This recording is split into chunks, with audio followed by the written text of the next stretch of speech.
All right. Recording in progress. Let me know when to start, Shauna. Okay, I'll let you know.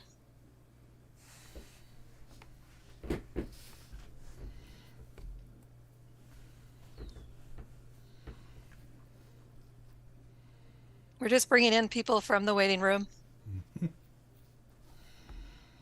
I can hear their tiny little digital footsteps.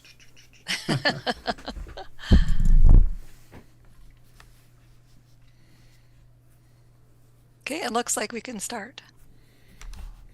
Great. Welcome, everyone. Oh, Alan's here too. Oh, they're all coming in. So do we wait till people... No, I'm just allowing everyone to talk. Sure, okay. Oh, I see what you're doing. Okay, so I can go ahead. Yep.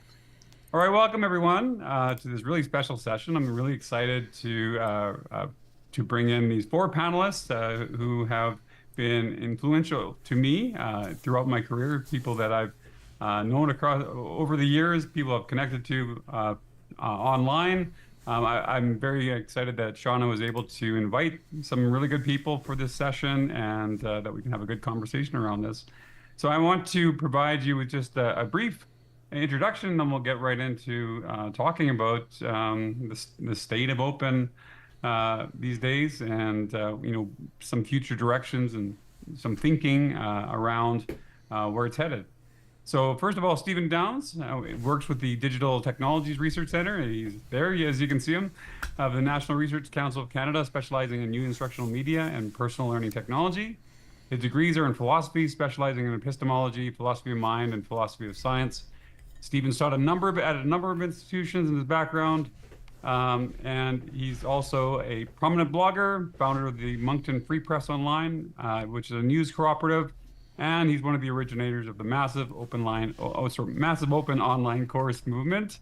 One of the people behind one of the first MOOCs back in 2008, I want to say, 2008. And of course, if you haven't read his e-learning newsletter, the OL Daily, check it out at downs.ca. It's something that has influenced me and something I continue to read on a daily basis. Always great stuff. Dr. Valerie Irvine is a professor dedicated to re-centralizing students with the learning process. Her research and advocacy focus on transforming K-20 education, policy, and practice to create a domino effect of positive change. She's at University of Victoria. She's a champion of personalized education. She emphasizes the need for evolving assessment methods, champions learner agency, which requires shifts in modality, access, and recognition that learning can happen anywhere. Dr. Irvine is also the founding president of OTESA. You may want to check out OTESA, OTESSA, the Open/Technology and Education Society and Scholarship, and I believe she's the founding president. Brian Lamb is the Director of Learning Technologies at Innovation at Thompson Rivers University. He's one of the founders of the Open Educational Technology Collaborative, or Open ETC, in British Columbia, which is a collaborative of educators, technologists, and designers sharing their expertise to provide open education tools for BC post-secondary. Brian's blogged for a long time at abject.ca. He used to work at the University of British Columbia, and he was one of the founding some of the earliest blog and wiki services in higher education. So that's probably where I first met Brian online, is some of my foray into blogging and wikis in education. And Dr. David Wiley is the Chief Academic Officer at Lumen Learning, a company dedicated to eliminating race, gender, and income as predictors of student success in U.S. higher education, using a combination of open educational resources, learning analytics, generative AI, continuous improvement, and professional development. I believe David coined the term open content. He's been incredibly influential in the movement, and certainly an early adopter or early promoter of openness in education in general. So thank you so much for these esteemed guests to join in this panel. I want to get us started with some general comments on where we are today. I think many of you have known each other for 15, 20, 25 years at this point.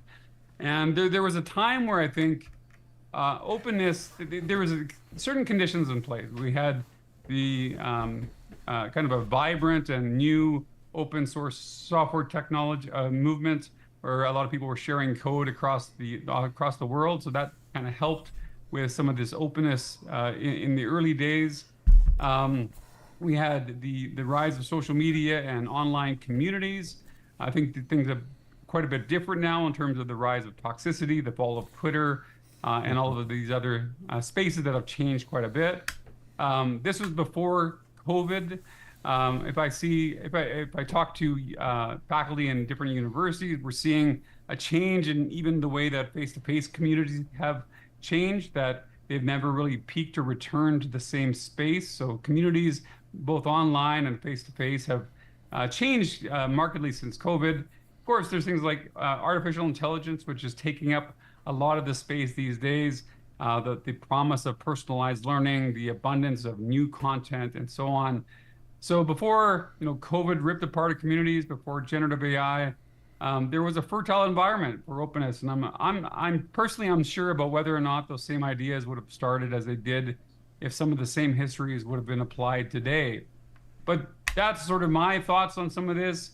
What I want to know is, what's on your mind these days regarding the history, the state or current status of open education?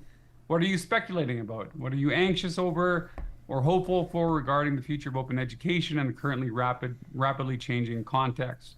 And we're going to try to limit you to about 5 minutes each. I'm going to start just alphabetically. We'll start with Stephen. We'll go down the path. So if you can try for 5 minutes, and then we can be certain that everyone gets a chance to explain where they're at, and then we'll try to take it from there with a bit of interaction. So thanks, Stephen. If you can start with us. Yeah, I should set a timer. You're right.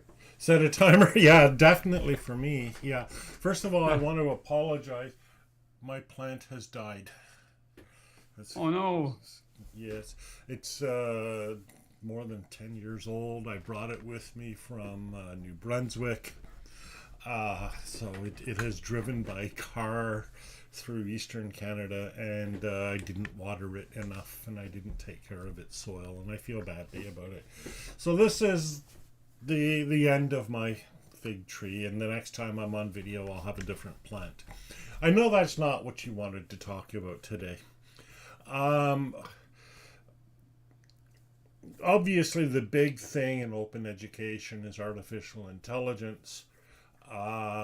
So whoever has your bingo card, you can check off our AI on your bingo card. I've been predicting for a very long time that eventually artificial intelligence will take over the task of creating open educational resources, or open learning resources, as I've come to call them more recently, and do a lot of the work around open education for that matter. And I think with the rise of generative AI over the last couple of years, we've at least begun to see the possibility of that happening. And I think that it changes how we should be thinking about open learning resources, away from this idea that they're things like books or chapters in a book or chapters in a course handout or something like that we very carefully create and document with learning object metadata and all of the rest, to something that is disposable, something that we create, use once, and then it goes away. And you might be sort of thinking then, well, where's the open in this? If you just use it once, who cares if it's open or closed or whatever? And the open, of course, is going to be in the system required to generate these things. I don't want to say open AI because some company has taken that as a name, which really kind of bothers me. But open learning, and especially open learning resources in the future, are going to have to be based on an open infrastructure. That begins with open data. It also begins with open practices, and especially open educational practices. In other words, all the stuff that we need in order to teach or help artificial intelligence learn what it needs to learn in order to create learning resources and support education. And this is not just the content, though obviously it's part of the content, but it's also the pedagogy, and maybe we can finally start talking about individual pedagogy. And it's the rest of the stuff around what we think of as the domain of learning that keeps the AI on track, keeps the AI accurate, keeps what the AI is doing relevant, and keeps it being useful. So that basically is where I start with what I think of as open education and open learning these days. And then you put that into the wider context of diversity, equity, inclusion, social justice, and all of those other aspects that have come to dominate the discussion and the conversation around open learning today. But I think it all comes down to that core capacity. I think that's under 5. Yeah, yeah, that was perfect. I'll pass it on to Valerie. Thank you, Stephen. Thank you. One of my frustrations is being on a traditional brick and mortar campus. So getting things understood online is one thing. Open seems like it's another layer away. And unfortunately, what that requires for any kind of spread of adoption or understanding is you have to build it, do it yourself. And that's a whole enterprise level security, project management, everything that individuals, advocates have to take on in a risk-based way, politically or security-wise, and to demonstrate that proof of concept, to demonstrate the benefits. And we're fortunate to have, Brian and Alan and other individuals, Grant Potter creating open ETC infrastructure. But that's just one piece. So I think it's about creating a culture change. So I think we shouldn't even just be talking open right now. We should be talking system change ideas, political advocacy ideas. And right now we have a survey going out to all post-secondary students in British Columbia on modality preferences, but we slid in some questions about open. And I'm surprised that I'm impressed by some of our students with some of the results. We made the data open data, so if anyone wants to have any of that data, analyze it. There's more than one small team can humanly analyze. But when we asked how important is it for you to have open educational resources, I was trying to load it during our talk, but it's saying I'm getting an error right now. So we have over 1,000 responses, but the last I saw, it was something like 90-something% said it was very important, extremely or very. I think it was a 4-point scale. So our students want open educational resources. When we talk about open learners joining in on campuses, we actually asked, how comfortable are you with open students joining you in forums or joining you in Zoom rooms? And I'm surprised again at how many were comfortable, either very comfortable or somewhat comfortable. So from a resource avenue there for micro-credentials or for all these other things, layering in could be something that's a possibility in the future. But I think I don't know how many more minutes I have left. I didn't set a timer, Alex. They have to give me like a 2.5 minutes still. 2.5. Oh, yay, good. So I think that's a really key thing to look at is change. And I have to give kudos to you, Alec. You're in the Center for Teaching and Learning. U Regina is so lucky to have you bringing in this topic because it impacts and I'll give a link to some of our open courses so you can see how we do it. I think we're probably, please connect me with other people doing the same thing because I haven't run into any. We have multi-section core courses in our programs, undergraduate teacher ed programs. And the challenge was creating an open course that supports multiple sections without creating, multiple sites and artifacts. And so there's a big logistical thing on using WordPress multi-site with multiple sections. We're all sharing one blog, and how to do that. I think we've gotten to a pretty strong spot with that. But those kinds of things we're navigating in isolation and silos, away from our centers of teaching and learning, away from our systems people, away from all of the units that are supposed to service us. And one of the people in our tech integrated learning units in the leadership role shared with me that they're just hearing constantly in their ear about how people want to lock things up. Instructors want to make sure they're private, and that's the volume of noise they're getting. So they need to get an equivalent amount of noise shouting for open before they can start pivoting the very few resources that they have.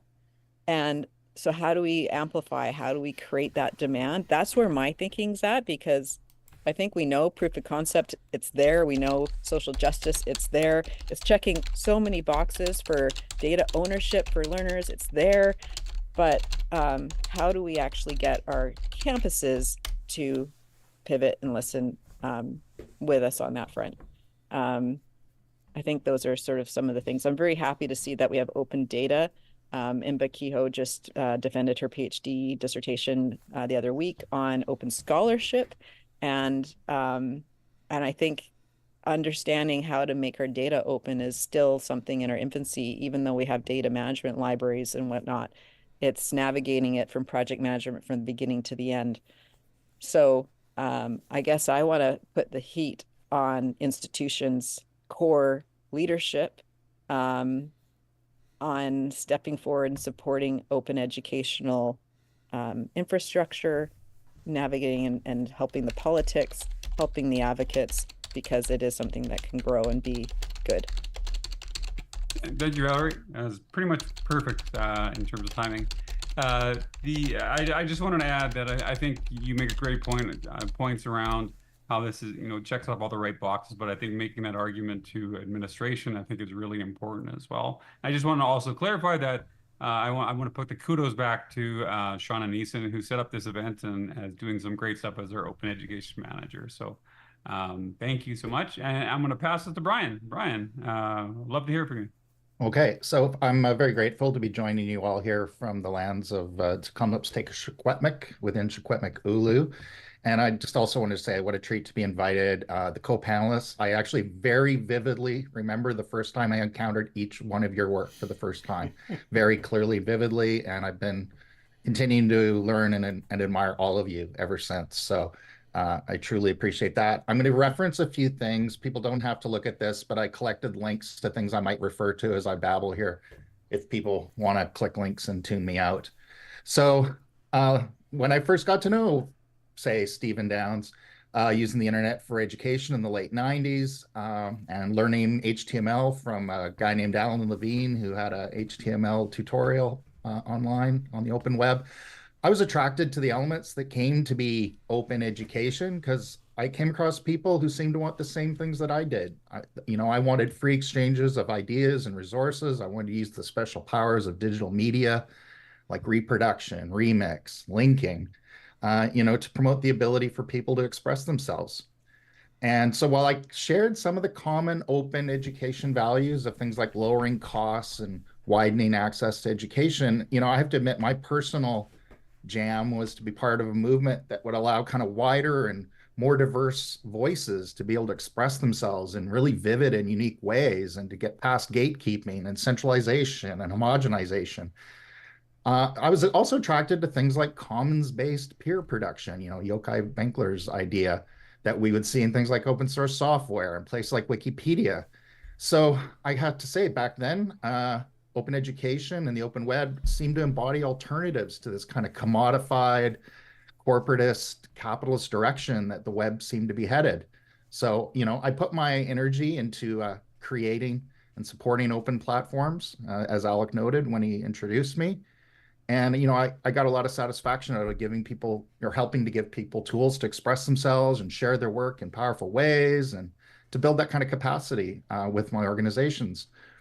But from the beginning, I always was very concerned that co-ops, platforms would be co-opted and maybe controlled by for-profit interests. And I have to say, over the years, I've watched as, open and autonomous media, such as blogs, wikis, RSS, they seem to be, they haven't gone away. They're still there, but they don't seem to garner the energy and attention that they used to. I think it's seen as old hat.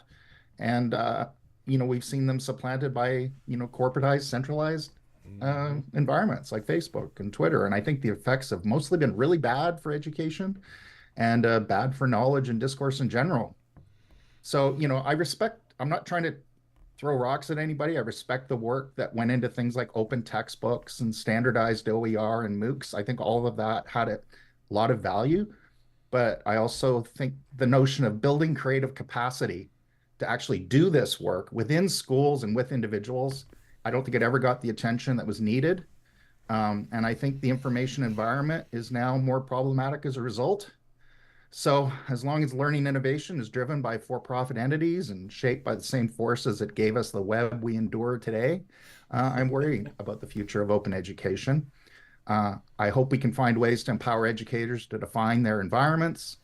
I'm not going to say much about AI, but my biggest worry about is that just the motivations of the people who are funding and developing it. I don't think Mark Andreessen's techno-optimist manifesto is an outlier. I think it's a representation of an ideology that is driving this work. So for my part, and to kind of go back to the links I shared at the beginning of my rant here, I do what I can as director of a learning technology team at a mid-sized Western Canadian university to build capacity for open practices for our community, collaborators. I'll be honest, this focus sometimes feels lonely and it's not fashionable. But over time, I feel like our team has developed an ethos and a skill set. And we've seen things like, one of the things I linked to there is the TRU Open Press. So I'm seeing, this is driving institutional objectives and things like the Open EdTech Collaborative, which is an endeavor where, well, as Val mentioned, one of our founders and a key driver in our work, working together to build open capacity, building supports for open pedagogy. And that's the stuff that still excites me 20 some years later. Hopefully I didn't go over time. No, that's good. Thanks. You even left 30 seconds that you can reclaim later. So thanks so much, Brian. It excites me when you talk about some of these early pieces, especially around the creative capacity versus sort of the things that we see with open education, textbooks or MOOCs or all the things that we develop, being the thing. And so I think I share some of your worries as well. And I also want to mention, your sort of early work in terms of, and Alan's, of course, around small tools loosely joined. It was so difficult to do what we're doing today, just as to run, now it's just Zoom, you click on a button. We used to have to have all sorts of little patches and plugins, and I was using Ustream and Illuminate and a bunch of other things all together that I patched them together just to do this.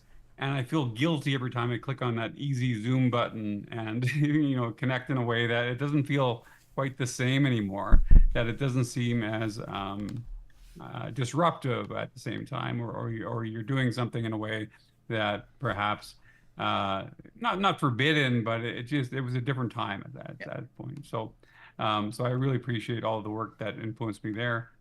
David, I would love to hear from you as well. So what are your perspectives on all of this?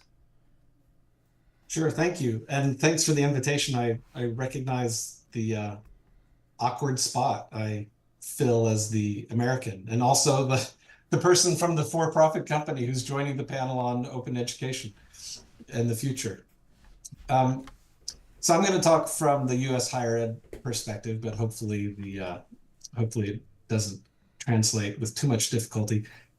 And I've written down what I want to say because I was afraid I would ramble everywhere and go way over time if I did not. So let me go back and start with a little history.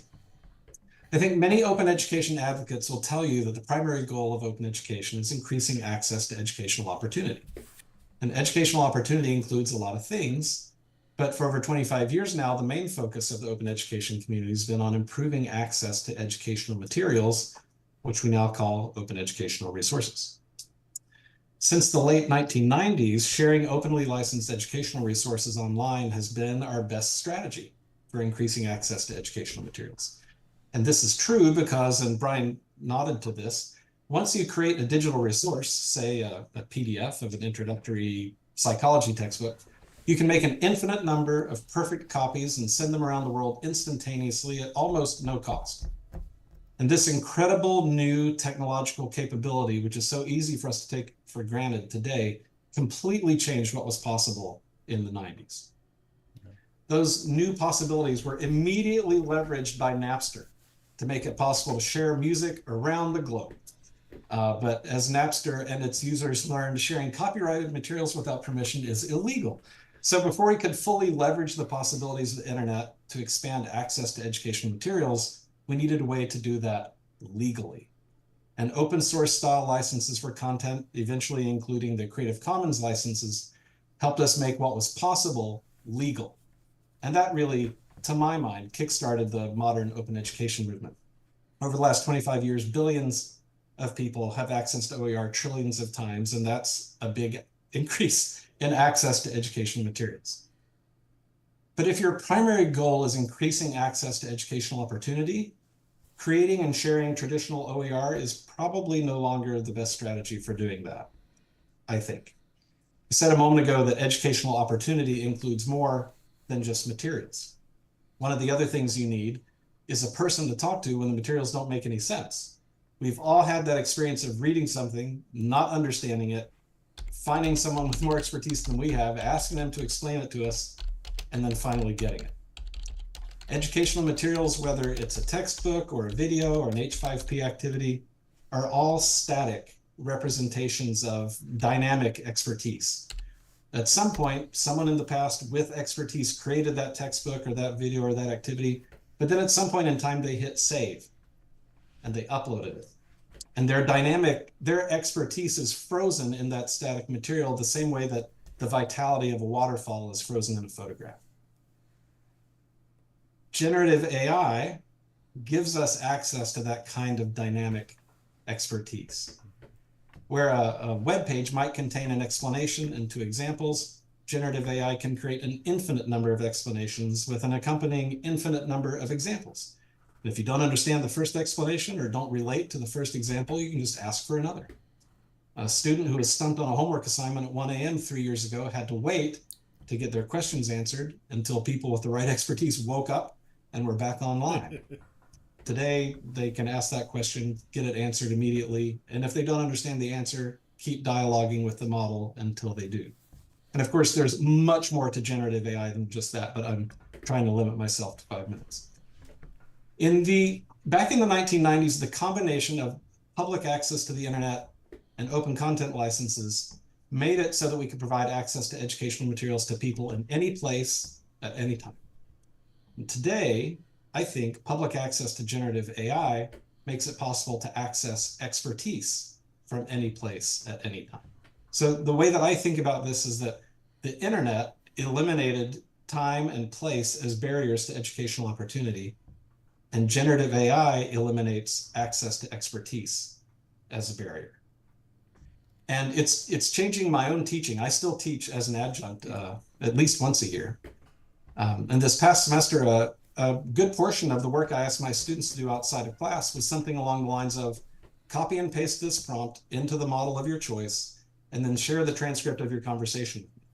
Now, they still watched videos and they still read readings, but they spent a good amount of time studying together with a generative AI model. And I anticipate that my students will spend more and more time doing that in the future. After the semester was over, I did an informal survey of students, and their responses were unanimously positive. One more quick thought.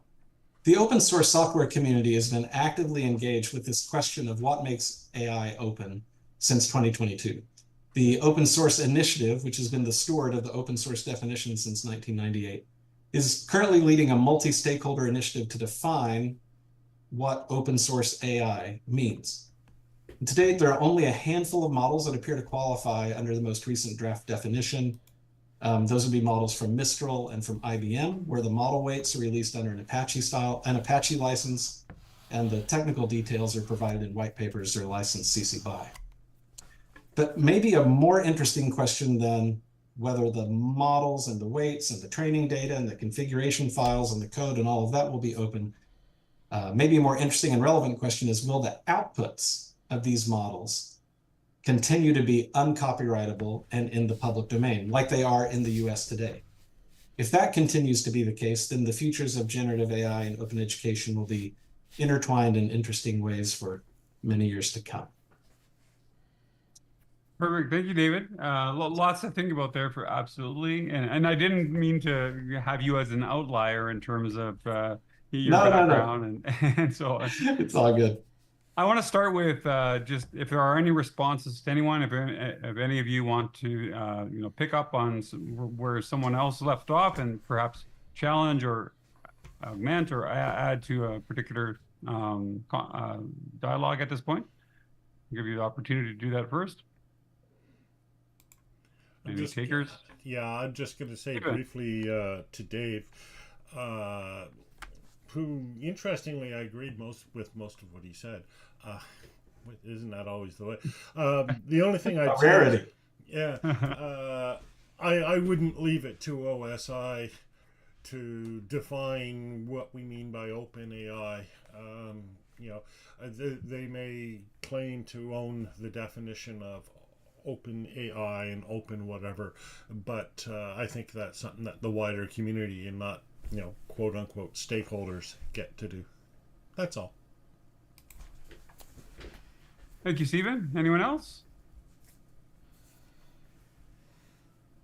So I do want to get into this, I think the notions that David, just because of one of the last things, is this idea of uncopyrightable content and the access to expertise.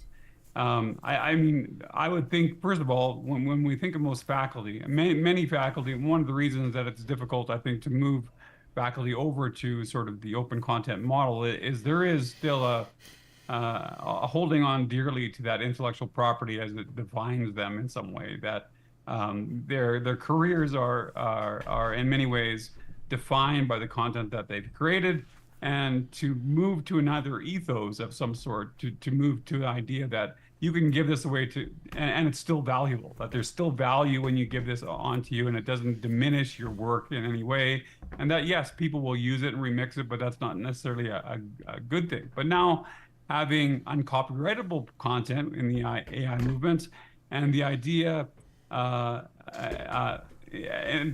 access to expertise, are these not real challenges to the university as we see them today? Do we have to really rethink what we do in the classroom? I mean, I've seen examples, as David mentioned, that the three biggest changes are going to be access to expertise. So there's going to be more expertise in the classroom, not only the instructor's expertise, but also the augmented expertise with AI. There will also be, of course, augmented relational aspects. The idea that we provide relational aspects to the classroom, but we can also augment those through, for instance, we can have more immediate and more rich feedback, provided with the use of AI. And the things that diminish to some extent but are removed from the instructor's plate are the idea of the interactional pieces, the rote letters that we send, the things that, the assessment practices perhaps that are much more automated, which leaves us with a surplus. We can do more in some ways. So there's many threats that come out of that. Certainly the model of higher education as expertise, the idea that, credit comes from going to it goes back to Wiley's. If you ever looked at disaggregation of education, like there's many things that are challenged by this, that the credit is the idea of accreditation has been the one staple that kind of keeps institutions alive. And I think that's, an important thing to think about. So are we not, by buying into this, just challenging and rethinking higher education altogether? Is this the writing on the wall for institutions, or are we just going to go back to when this came up with, of course, with the big MOOC companies who said that in the future there'll only be 4 institutions out there. I forget, was it Sebastian Thrun that said that? I'm not sure how many institutions were left over, but I think, are we in that place? Are we in the death throes of education, or are we just going to get through this like we've gone through every other crisis? is it the issue this time? So Valerie's got her hand up, so please grab any part of that or take us on to a different direction if you'd like as well. Yeah, no, I think the universities have a really important role right now for being a place of hopefully truth and knowledge in a world of misinformation, disinformation, all that sort of stuff. And we have our federal government, and there's lots in Europe and elsewhere about requiring us to share our knowledge development in open access ways. That pertains to research. And that's 40% of our job. The other 40% of our job is teaching. And it just boggles my mind. Why do we segregate this? Research is just a structured way of doing an inquiry project, to be honest. We were learning and now we're sharing our findings. So I don't understand why we don't take a serious approach of making all of our courses open. All of our knowledge open, and certainly privacy considerations for learners. But in creating that, I think we can play a more important role and not be, passe in the new landscape. If we actually can be a place where do you go? Do you go to a web search and see what pops up? Do you go to the AI engine? Or maybe you can go to the people who have spent decades studying a topic and access what they have openly, and not be looking at the research because it's tucked away, or even if it's public and open access, is it readable? Is it readable to the grade 7 reading level? Can our teaching resources be on that front as well? That's just a thought I have. Great thinking. Yeah, thank you so much for that. Anyone else want to add or move to a different direction on that?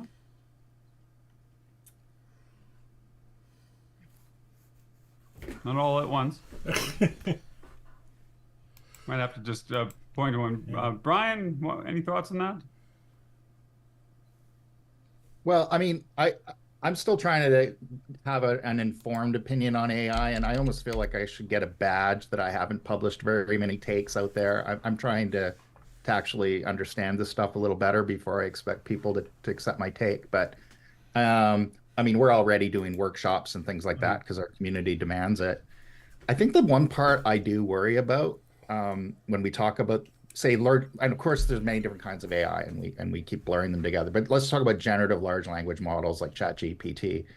I think there's a few things that concern me there. One is just, and I'm not trying to point fingers or accuse people of this, but sometimes it seems like when people just hype this stuff, they're very comfortable with just things that are wrong or invented. Like the idea that an educational environment could just be saying wrong things, and that kind of diminishment of what Valerie was talking about, in the potential role for institutions. And, maybe the technology will get better. I mean, if we look at the trajectory of something like Google in recent years and what's happened to that, as a resource. I mean, it's actually now I'm talking to librarians that have actually started to advise their clients to tweak Google Advanced Search to only search for items before 2023 because of the amount of information pollution out there. I'm going to start rambling now, so maybe I'll just tail off there. But yeah, I just would like to. That's besides the ownership, and I question the motivations of a lot of the people poised to benefit the most from the advancements of artificial intelligence and the people selling the products. I struggle with just how do we feel about a set of resources and tools that are just, really don't seem to care whether they're right or not. And I think that's partly that's built in. The idea of hallucination isn't something that appeared later on. It was developed as a strategy for building creativity in these models. So when we say that these things hallucinate, well, that's by design. It's expected to hallucinate. And of course, that term, has been used in a very different way as sort of an error in the problem. So the idea that institutions, for instance, as sort of Valerie suggests, can play a really role in vetting this information, in providing a capacity to do this rather than, say, individual testers on the content itself, but as a way of, moving towards a process of information verification, distribution, creation, and so on. I think that's really an important piece. The concept of MAD, which I believe is model autography disorder, the idea that eventually all of this content that is developed by AI models will go out there, and of course the AI that'll become part of the training data, and over time it just becomes this process where the data becomes corrupted because nothing's true anymore. And obviously there has to be some processes as this content floods the web and becomes training data, that the content that's created is going to be much less, much more prone to hallucination, but corrupted from the start, I guess. So I'll start with go back to David. He's got his hand up, so would love to hear your thoughts on all of this. Yeah, no, I mean, Brian's spot on, and I think it's interesting to, if you were to take the top 5 kind of concerns that faculty express about AI, and try to map them into the top 5 concerns that faculty expressed about OER in the early 2000s, I think you see that there's a pretty tidy mapping. You know, one of the concerns we heard forever was, who ensures the quality of OER? Who's doing the quality review? How do we know that's accurate? I'm worried about, like, is it just some dude in his basement writing it? Where's it come from? Where's the peer review? And a lot of those Wikipedia is the worst, right? Anybody can edit that. I think there were a ton of concerns early on, and I think they were rightly placed. I mean, a lot of the early OER was written by a single person. Maybe they got a course release and they were doing it, you know, partly during the day and during the evening, but they had no editorial support. None of the kinds of supports you'd get in a traditional publication, just one person pounding away on a Word document. And there were errors and there were problems, and we found our way through that into better models and better approaches. And I'd say OER now is, well, at least the kind of OER that come out of places like OpenStax, I'd say, are at least as kind of error-free as educational materials that go through similar editorial and peer review processes. There's always errors, right? There's always errata that's published and things like that. But I do think it's interesting that we're in sort of the same place now that we were 25 years ago. Where we were with OER in the late 90s is where it feels like we are with generative AI right now. And I think your points around, you know, the OER always being sort of lesser content or not verifiable. It was really interesting that an OER journal or an open access journal, there was always this concept that of course it wasn't peer reviewed. Of course it is peer reviewed, just as well as some of the peer reviews that you see today from predatory journals, that you see excerpts from the model data, for instance. Which, you know, it's kind of scary that some of this stuff gets through peer review, but there were, you know, that was a deliberate part, I think, on part of, you know, a number of forces to sort of lesser the idea of OER in terms of the integrity of OER. So that, you know, that was deliberate in many ways. And I think part of that's happening today is, you know, professors sort of poo-poo the idea that content developed by AI can be actually good, depending on how you look at it. Of course, it needs human checks like all information, but at the same time, a lot of it can be generated to be quite accurate and good. But of course, improving it with verification and particular protocols, whether it's in classroom assignments or as a part of a research process, is really important. Stephen. Yeah. In my discussions of AI, I like to draw the distinction between AI that works and AI that doesn't work, especially when we talk about ethical questions or related matters. And the reason for that is, you know, a lot of people point to places where AI doesn't work and then say, "Oh, it's all terrible." Well, anything that doesn't work the way it's supposed to is going to be terrible, right? You take a car and it won't start in the morning. Well, cars used to be like that, and cars are terrible. Now they start, right? So if we're going to talk about AI, I think we need to talk about it from the perspective that even if it doesn't work now, it will eventually work, right? And with some caveats, which I'll get to. And one of the major caveats is around the whole concept of accuracy. And I think that people put far too much attention on getting the facts right. Now, to be clear, I don't mean that getting the facts wrong is fine. That's not what I mean at all. What I mean is that by accuracy, on one hand, we mean a lot more than just getting facts right. And on another hand, we I'll just leave. I'll just use the one hand. Sorry. Oh yeah, and on the other hand, a lot of our discourse, probably the majority of our discourse, has nothing to do with facts at all. It's opinion, it's idle chatter, it's framing. So with respect to facts, we can think of the way that we keep ourselves factual as humans. We use formalisms, we verify information against empirical evidence, we cite authorities, etc. None of this eludes AI, right? Currently, we don't have a walking, talking chat GPT that can go down the street and look outside and see what the weather is and what color the leaves are on trees. But eventually they will get that input capacity. So we can imagine that an AI will have an empirical basis for some of the things that it says. What we want to do when we talk about the factual nature of AI is ask ourselves, is it better or worse than what we already have? And you already mentioned it. A lot of the traditional sources aren't that reliable anyways.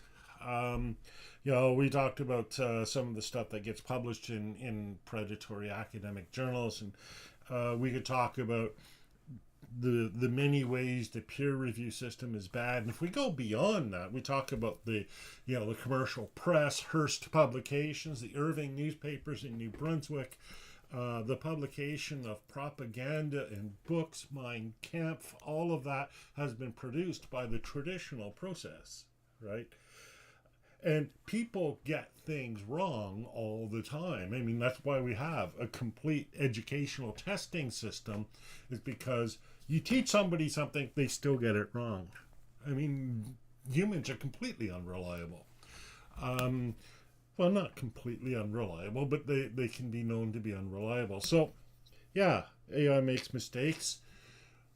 We develop systems to address those mistakes. We'd be stupid not to.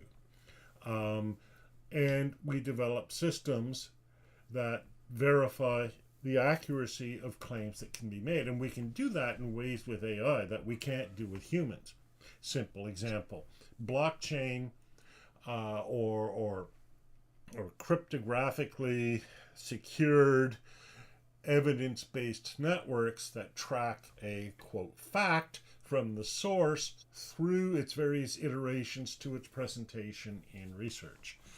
Now, I know the financial community ruined the reputation of blockchain, and it's about to ruin the reputation of AI as it and the Andreessen Horowitzes ruin the reputation of everything they touch.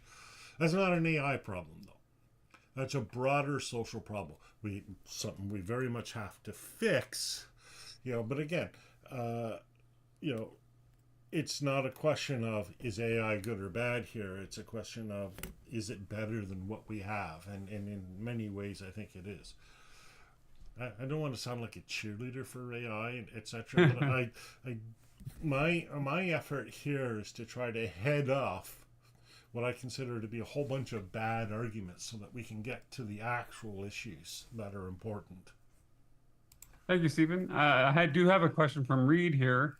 He says, do you think that AI agents such as Rabbit, by the way, some people think that Rabbit is already dead because of the recent open education announcement. If you don't know about Rabbit, there's an Rabbit R1, which I think is they call it a large action model rather than a large language model. And it's this small device that fits in your hand that looks at the world and helps you do things and connects to the rabbit den or whatever it's called, or rabbit hole, I think, and connects to other apps and does things in the real world. So Reed's asking, do you think the AI agents such as Rabbit could be used in your generative textbook idea? That is, students fine-tune the agent with textbooks, and then the agent engages in review and instruction exercises.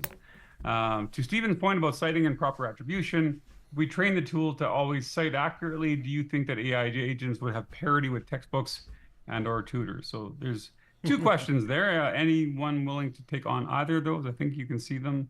The first one again was students, could you use these types of agents? And by the way, an AI agent like this costs $199 US for the hardware, and seems to be connected at all times. Does experience the world, I guess, in some ways, or is able to have a multimodal technical abilities.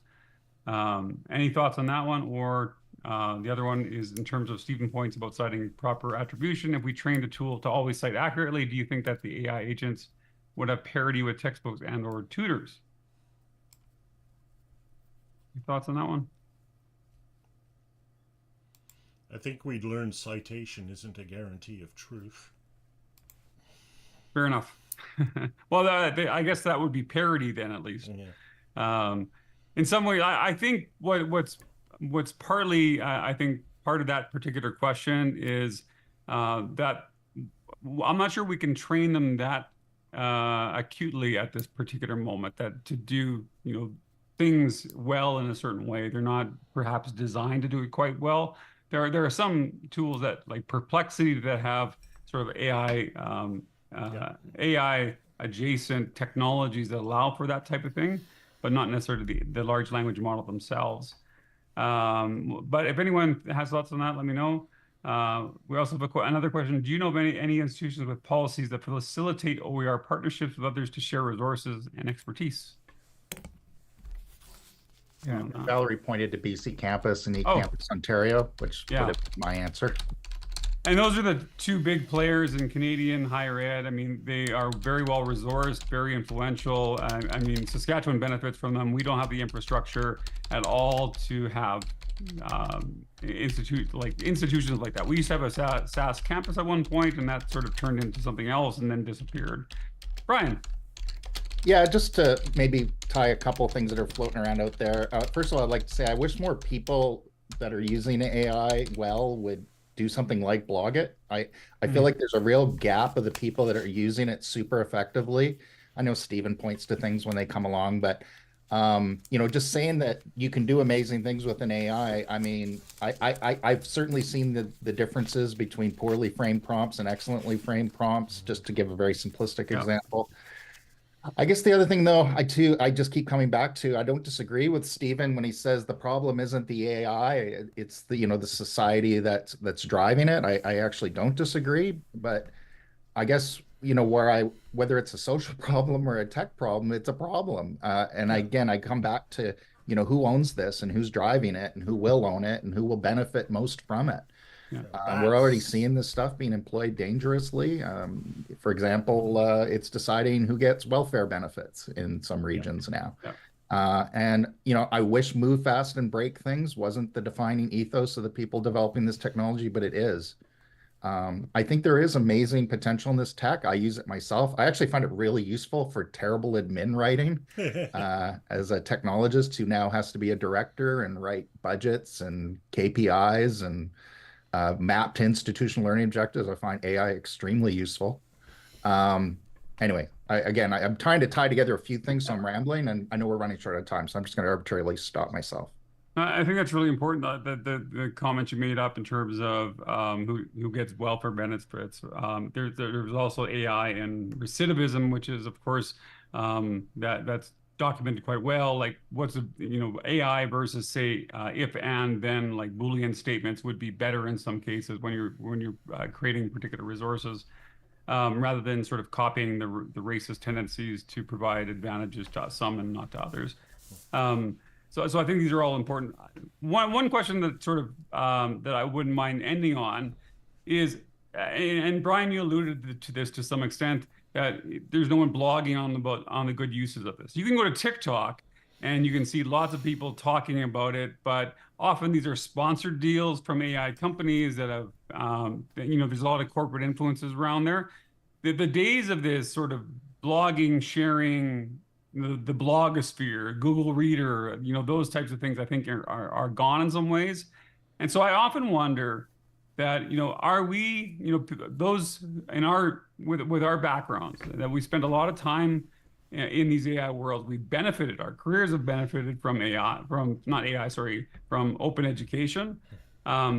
We had this really fertile ground that we spent some time in, and it helped us.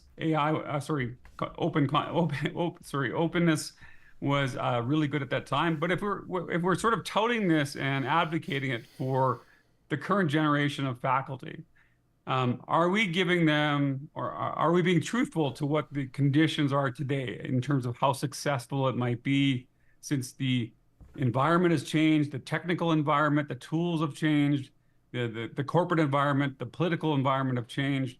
Are we being truthful and being able to push this in the same way? For instance, if we did not experience what we did and we're not successful in the ways that we did, would we be advocates as much as we are today? And I think, being truthful with ourselves and truthful with faculty, has something changed markedly that you perhaps wouldn't be as an avid believer in openness as you are today. So, sorry, I said that in a bunch of different ways, but I'd love to hear your comments on that.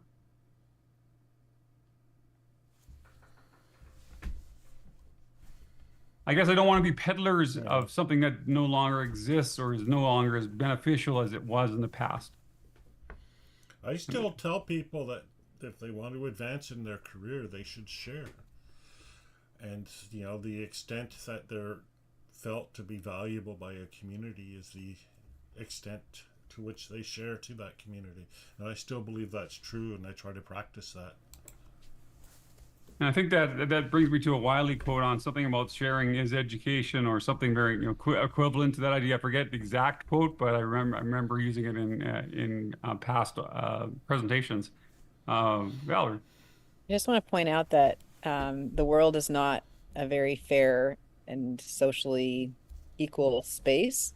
And I like to just point to some of the work that George Valetsianos has done on this, where going up to a microphone and speaking to the world openly can be an easy experience for some folks, and others might get treated or harassed or insulted or personally attacked based on their demographics. So that's the only concern around open. And again, I would defer to George Valetsianos's work on that for faculty who are out there. Just, it's not the same experience for everybody. And it just depends on the discipline as well, probably, as the context they're sharing and who they are in sharing in that context. And I think I sort of realized it at one time, certainly in the later days of Twitter, when I sort of promoted that particular space, and assumed that most people that were, that would get the same experience as I did in that space, but realized that was very, very different in terms of how people are treated for various demographic reasons. And so I think that's a really important point, Valerie. Anyone else? Final thoughts? About a minute left. Excuse me. There's lots of work to do. Absolutely. And my throat is dry at this perfect moment, and I'm looking for my water bottle, but not so much. Thank you, David. All right. I really want to thank the panel here and everyone who showed up for this really important conversation. I've learned a lot. It was really great to connect with some old friends and connections that I haven't seen for a very long time. And it's great to get the gang together. So thank you so much for being here today. We really appreciate it. As Valerie suggesting, you could perhaps, emailing leadership to ask for open support. So there's some good comments there as well. And again, thank you for everyone for being here today. I'm going to get some water. Take care, everyone. Thank you. Thank you for having us. Yes, thank you. Yeah, it's Brian and Stephen, it's good to see you, and Valerie, it's good to, I think this is our first time actually talking, right? Is that right? Well, we've met in person way back when Ed Media was